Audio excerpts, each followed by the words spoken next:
The Golden Glove. Possibly the most disgusting, grossest movie I have ever seen.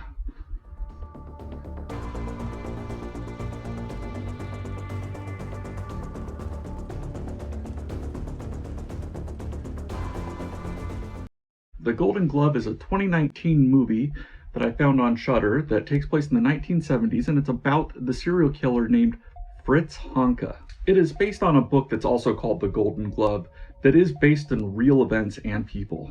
Now, that serial killer, Fritz Honka, he gets played by Jonas Dassler in a truly transformative performance. And this murderer's hunting grounds is a pub that has the same name as the movie, as the book. It is all named after this pub, the Golden Glove. This was a watering hole of a different place and era. Just small, dreary, cramped, cigarette smoke just filling the place up.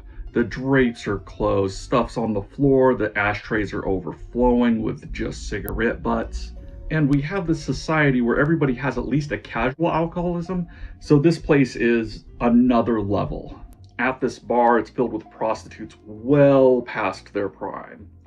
And they have to make sure, double check that patrons aren't dead, just sitting on the bar stool. It's literally like that. And these prostitutes are who Fritz Honka would victimize. And he wasn't a handsome dude. He kind of had a wall eye. I think it was actually a lazy eye, but when he was drunk, it was more pronounced, so it almost seemed permanently that way. His teeth were yellow and broken with a couple of dead teeth even. He had kind of a smashed in face for at least part of his killings. He got hit by a car, and so that, made everything look smashed, particularly his nose. And this actor Jonas looks nothing like Honka. He's probably like 20 years younger, but prosthetics, the way he's acting, all of it put together, you believe he's this dude. It's pretty great. It's very transformative, if I haven't said that already. And the actor, Mr. Dassler, has to portray some mental deficiencies and sexual insecurities, and he does very well at portraying all of that. It is one of those performances where you have to be willing to do whatever the role takes.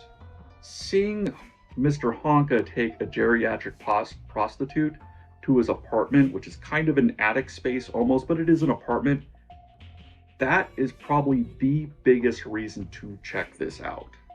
Now, while the Golden Glove bar was full of character, this apartment should have been nominated for an Oscar in comparison.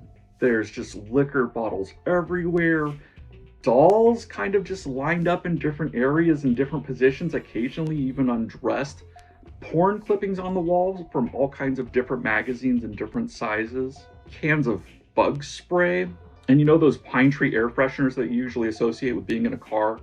There's a lot of those, and as the film goes on, I feel like you see more and more of those. This hovel exudes stink and filth. There was possibly a dildo in a main table that I might have missed the whole film. I noticed it towards the end. It could have been there beforehand.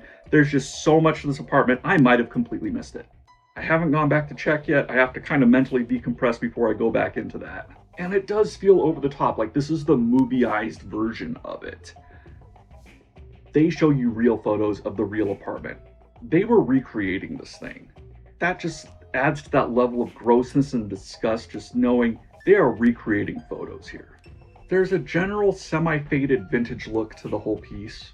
The score was really on the complimentary end of the scale. It was really good. It heightened everything there. You don't notice it. And you don't notice it being a good thing. It was done by F.M. Einheit, who I recognized as being part of helping out a lot of industrial groups like KMFDM and Einstürzende Neubauten. This is a German film, and he's a German musician, so it all fits in that whole aesthetic. In being true events about this guy, Fritz Honka, there's not a true narrative, though. You're more going through this chunk of this monster's life, of about a 5-year chunk, and just kind of following through it, really. And I do think the filmmakers themselves kind of realize that. They do try and weave this side story that is kind of like American Beauty of all things, to try and tie it all together, but it doesn't completely work. Which does leave this film with a feeling of, what is the point? It's just so bleak. But that does leave this with a flip side, that this is a serial killer story that doesn't glorify the killer or the killings, which happens a bit, particularly with like Ted Bundy stories and the like. This does not have that. This is a monster. There is nothing sexy or smooth about the Fritz Honka person or character, how it's portrayed. I am going to give the Golden Gloves 2.25, whatever you decide. Stars, hearts, dildos on a table. The look and set design outshine what are already really good performances, and it does heighten the horror. It just feels so gross and disgusting, it's hard to recommend strongly. Like, do I really want somebody else to go through what I just did? In some way, I feel like it's an achievement, a real achievement, but at what end? At what cost? In some ways, maybe we should remember that serial killers are disgusting and indulge less in glorifying their exploits in film or even in just like small documentaries and stuff. It does kind of lessen the impact. And on that note, hit some of those social media buttons.